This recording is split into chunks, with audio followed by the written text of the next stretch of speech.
You're listening to Navigating the French on Paris Underground Radio. For more great content and a bonus episode of Navigating the French, please join us on Patreon.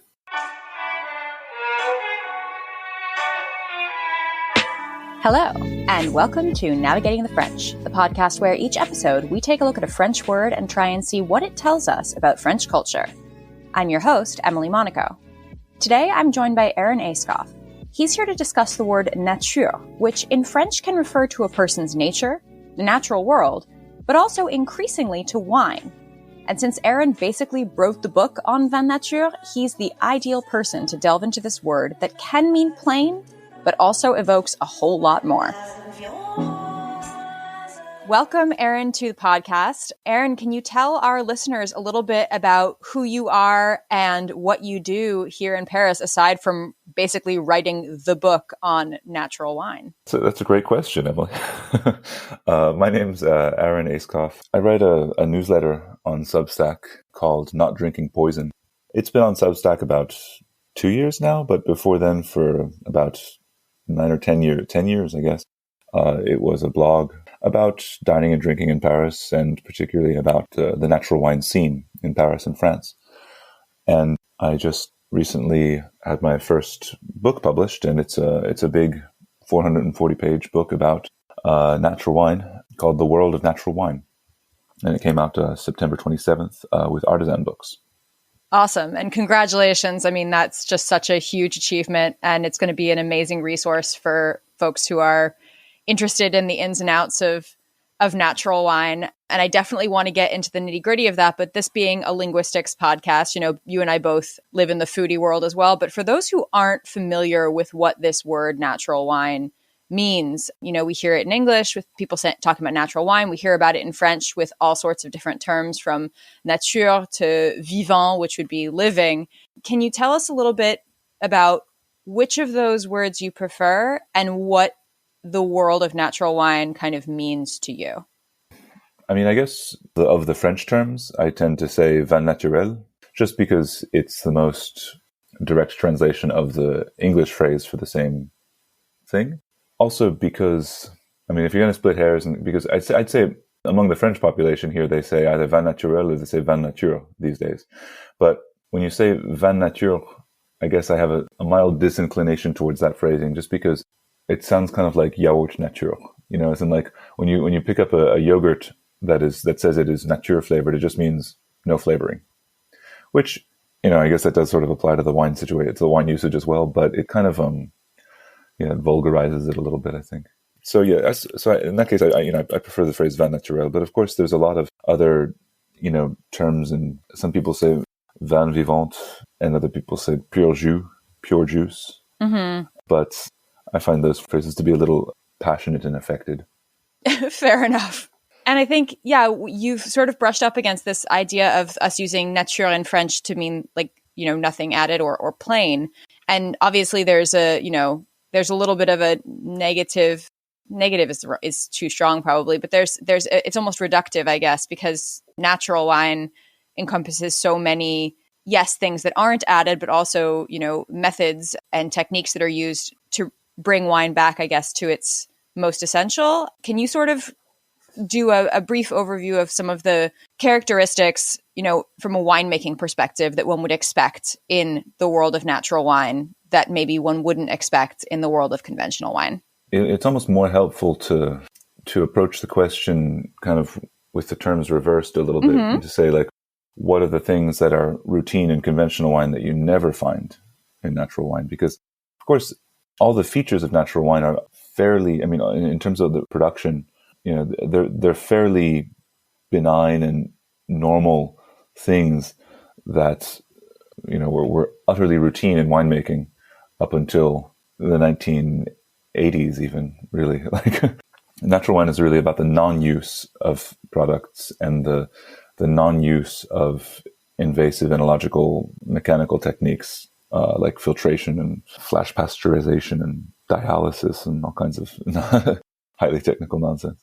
I think at some point in the book, I do specifically come out and say, like, it's a shame, but it practically requires a degree in enology just to understand what natural wine isn't, just to understand the breadth of the invasive and the techniques that are used within large-scale, highly rationalized winemaking production, conventional winemaking production.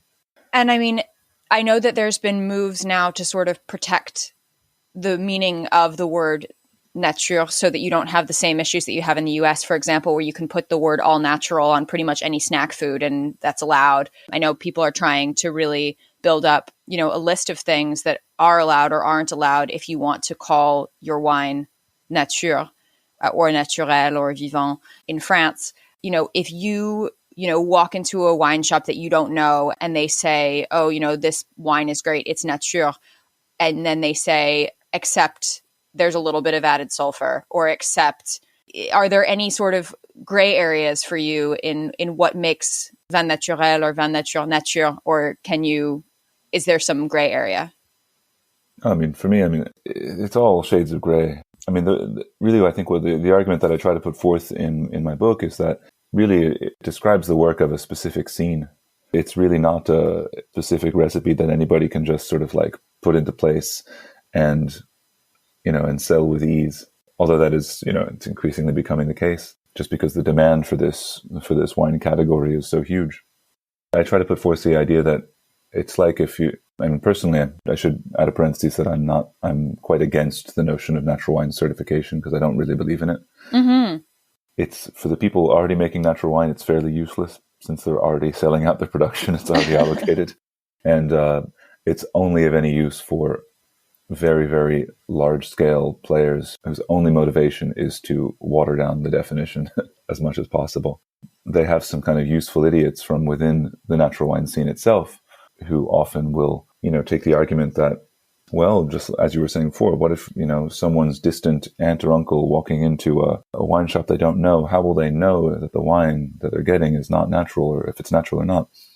And for me, it's just like, that as heartbreaking as that problem is, I think that a greater problem and much more pervasive is that there's this consumer expectation that you don't have to do any research on what you're buying, and that it should be completely obvious to you from the second you gaze upon something.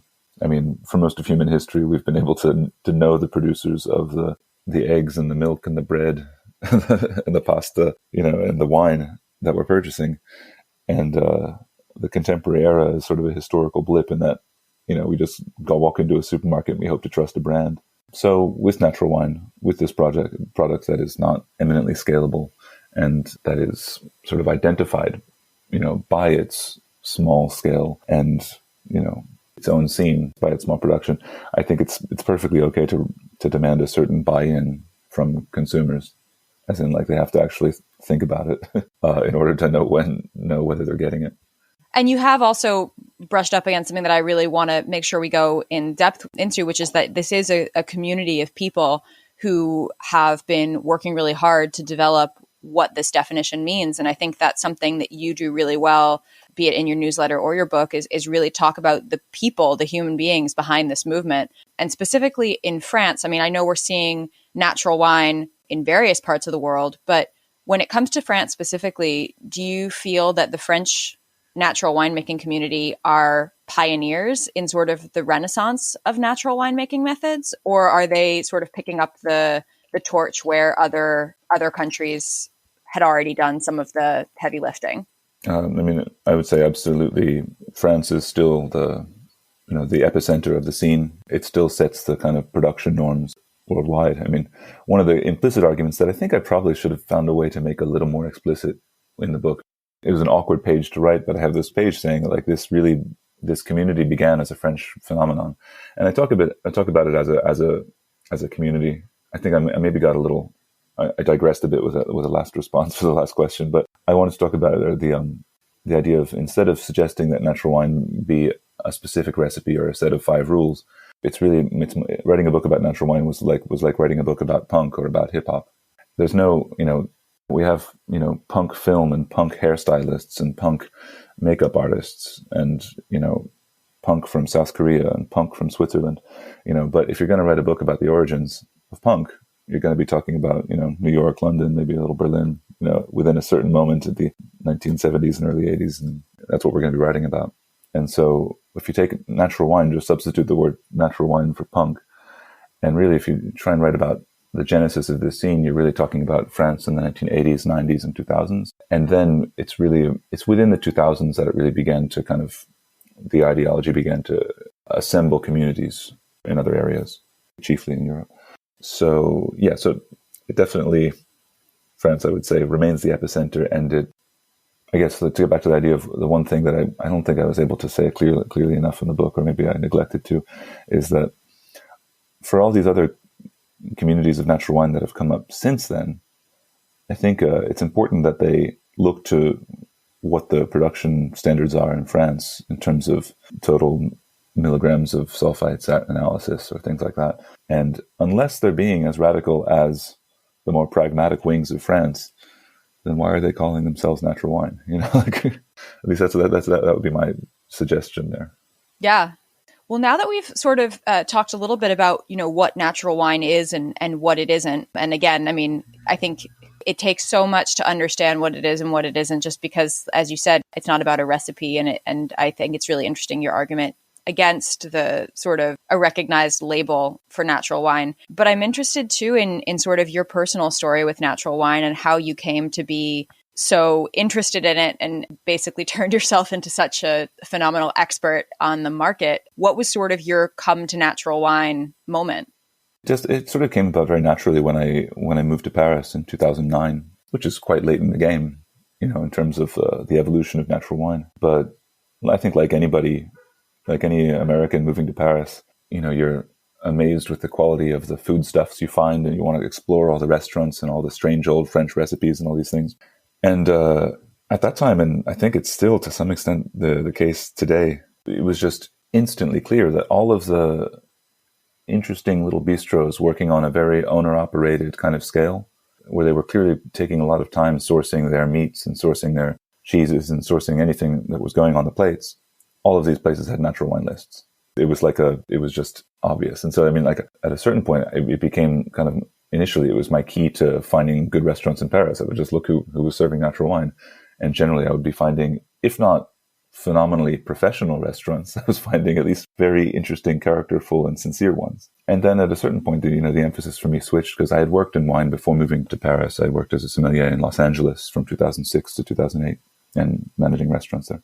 And so at a certain point, my interest kind of diverged back to specifically, even more wine than restaurants. And I think you also touched on an interesting point, which is that we've seen in Paris, it's never a very comfortable thing to share with Americans who have a bit of a rosy-eyed view of what Paris is and what the Paris dining scene is. But it was, especially in the context of classic French food, in somewhat of a decline for a while. There weren't as many interests. If you used to be able to throw a rock and hit a good bistro, and that just wasn't the case in Paris for a while. And now there's this evolution with lots of chefs who either come from elsewhere or who have traveled extensively or who are just interested in sort of sourcing locally and bringing the Paris food and wine scene back to sort of earning or deserving its reputation. But I am curious to know if you've noticed resistance among any locals, any French people who maybe don't like the evolution towards a more natural winemaking style.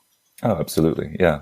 I mean, it's sort of like a running awkward joke, this awareness that you have among, French natural wine destinations. People at the real destination bistros for natural wine here, they're all abundantly aware that it's so much easier to sell natural wine to foreigners than it is to Parisians. Partly that, I mean, it's a phenomenon related to that phenomenon about how like a little knowledge is a bad thing. I mean, as Americans coming over to Paris, say for the first time, we might have absolutely no knowledge of natural wine, but we're like, hell yeah, lay it on me. Want to discover it. Sounds interesting. Whereas wine knowledge to a Parisian and to most French people, it's like knowing how to cook a hamburger for Americans, yeah. As in, like, everyone's got some annoying bit of advice, whether or not they're actually an expert. Do you know what I mean? Totally.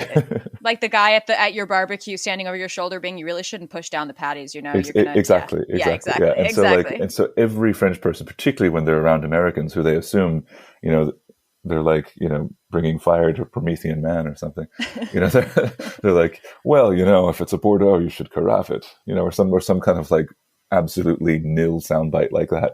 Yeah. So basically, yes, there is to get back to your question, there is surprisingly much more resistance among Parisians to natural wine than there is among people visiting Paris in general.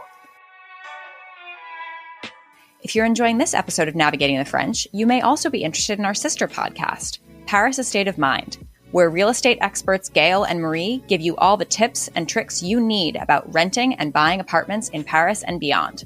Navigating the French will be right back after a word from our sponsors. And now, back to Navigating the French. And when we're selling the idea of natural wine to Parisians, I imagine it's slightly different. It's a slightly different model, because in the States, we often use the word natural or all natural to mean, some kind of health benefit. And, when I get all of these press releases from like a celebrity endorsed quote unquote natural wine, they're like, it's lower in calories, it's lower in sugar, it won't give you a hangover because there's no sulfur, which don't feel like arguments that would necessarily work to convince a French person to try anything at all.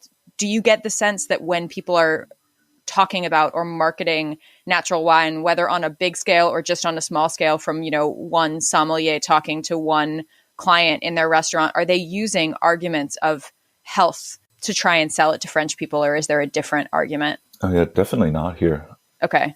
And I think, that association between natural wine and wellness is a particularly American phenomenon, and one that is kind of icky. Yeah. I would have to really actually look into this, and it's probably an interesting avenue for further inquiry. But I believe there are specific laws in France really forbidding pushing alcohol for health reasons. Okay. I think that might be related to, what was the name of that law? Was it Pétain or something like that? Anyway, I'm pretty sure you can't make any health claims on the basis of alcohol, at least in terms of actual published marketing. There is the other issue that no natural winemakers are doing any marketing whatsoever. Right. So that's the first thing. If anyone's marketing to you and it's an actual estate, they're not making natural wine. Good to know. And obviously the third parties, like web retailers and stuff might do some marketing and things like that. But even then, in France, they don't make health claims for it. I think that's a fairly far-sighted view. I don't think it's a natural wine is never going to be as healthy as not drinking wine. Right. On some level, it's still always going to contain alcohol, which is not great in excess.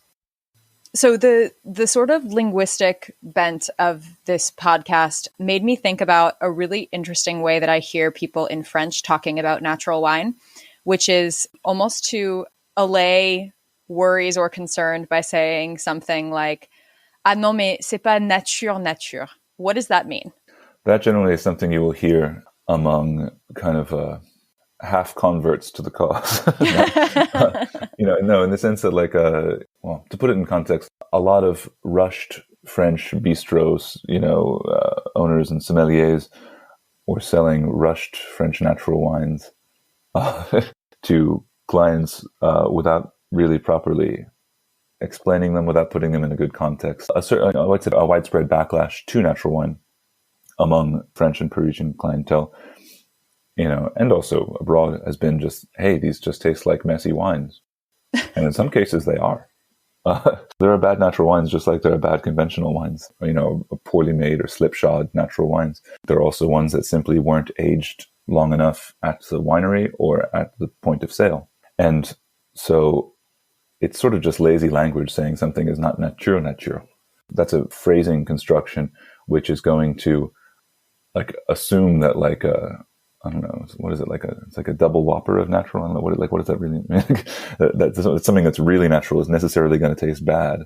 So if something has just one natural, then maybe it's just sort of like the kind of mildly clean wine that you could find at a supermarket or something. I don't know.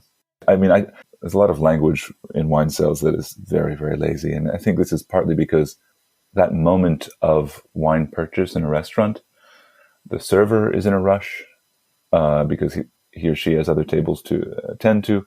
The person buying the wine generally doesn't particularly want to dwell on this moment of uncertainty and haggling in front of, is there guests? Generally, everyone's trying to get that decision made as quickly as possible. And it's not a particularly conducive moment for, word choice, and ruminative reflection on how best to describe the character and profile of a given wine, natural or otherwise. So you find, it's like the word funky in English. Like that should be absolutely banned unless one is talking about like the Meters or James Brown.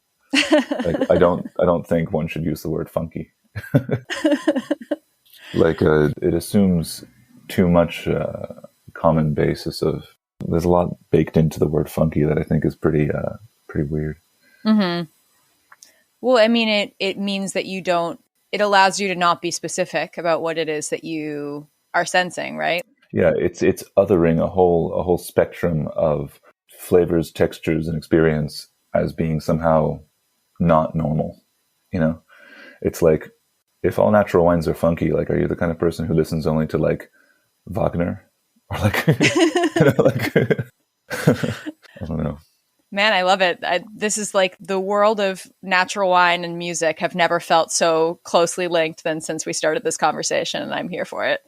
So before I let you go, I did want to ask you, just to pick your brain a little bit. Obviously, like you were mentioning, there are places in Paris where people are going to be in a rush, where they might be trying to market natural wine to someone who's only kind of got one foot in the realm of the cause of natural wine. But do you have, I'm sure there are countless, but do you have any spots in Paris where you feel as though the folks behind the counter, whether they're somms or servers, are going to be willing to enter into a conversation with you and help you just begin to scratch the surface as a layperson and a consumer to start to discover natural wine for yourself? Oh man, that is tough. Is there anybody I can say? I can mention the people that I tend to, or the establishments where there happen to be people working the floor who I think are worth speaking to about wine. Yeah, great.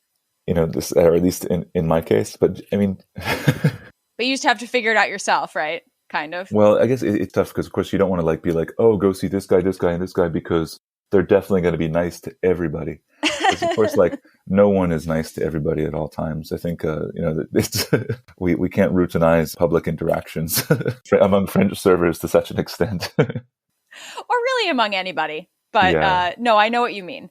Yeah. For instance, my friend Michael Lemal at Cru et Découverte, which is a wine shop on Rue Paul Bert in English, in the near Metro Fédère de Chaligny.